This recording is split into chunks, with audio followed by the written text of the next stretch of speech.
এই চ্যানেলে সম্প্রচারিত সকল খবরই সচেতনতামূলক এবং শিক্ষণীয়, কোনো কিছুই প্রভাবিত নয়।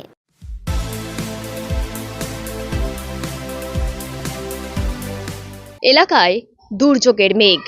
উপকূল তীরবর্তী এলাকায় চলছে প্রশাসনের তরফ থেকে মাইকিং।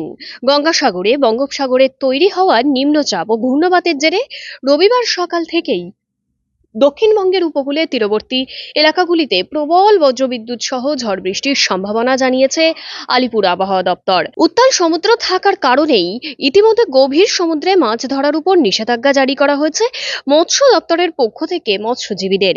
মৎস্য দপ্তরে নিষেধাজ্ঞা পাওয়ার পর ইতিমধ্যেই গভীর সমুদ্র থেকে দক্ষিণ 24 পরগনার বিভিন্ন উপকূল তীরবর্তী এলাকায় বন্দরগুলিতে আশ্রয় নিতে শুরু করেছে দক্ষিণ 24 পরগনার কয়েক হাজার মৎস্যজীবী ট্রলার। ইতিমধ্যে দুর্যোগ মোকাবিলার জন্য প্রস্তুত প্রশাসনও। দক্ষিণ 24 পরগনার একাধিক উপকূল তীরবর্তী এলাকাগুলিতে প্রশাসনের তরফ থেকেও চলছে মাইকিং। जोर चल रहा है, लहर हो रहा है, आप ज्यादा न दूर मत जाइए। स्नान के लिए नजदीक आके स्नान कीजिए। बड़ी लहर है, इस लहर में आपको नुकसान पहुंच सकता है। तीर्थ यात्रियों के लिए जरूरी सूचना है, आप ध्यान से गौर कीजिएगा। आप ज्यादा दूर तक मत जाइए, आपको तैरना नहीं आता है, आप नजदीक आके स्नान कीजिए।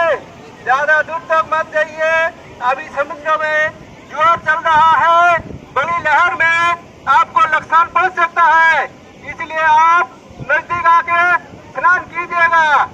आप तुरंत नजदीक आ जाइए, आपके लिए जरूर सूचना है।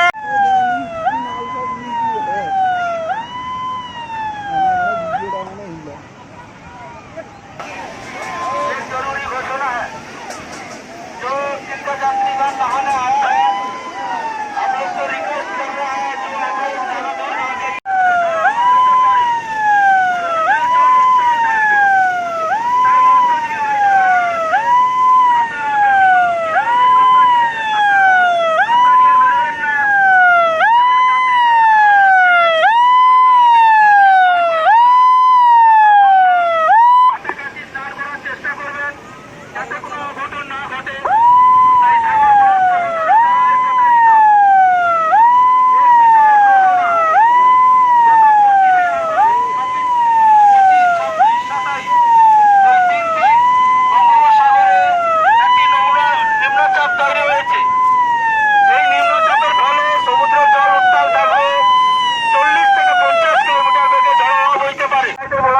আপনারা নৌকা নিয়ে সমুদ্রে যাবেন না।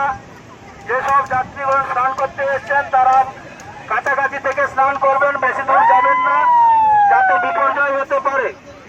সাগর ব্লক প্রশাসনের দ্বারা প্রচারিত শেষ ঘোষণা, বঙ্গোপসাগরে অতি নিম্নচাপ তৈরি হয়েছে, তাই 25, 26, 27 এই 3 দিন সমুদ্রের জল উত্তাল থাকবে। মৎস্যবাহীদের বলা হচ্ছে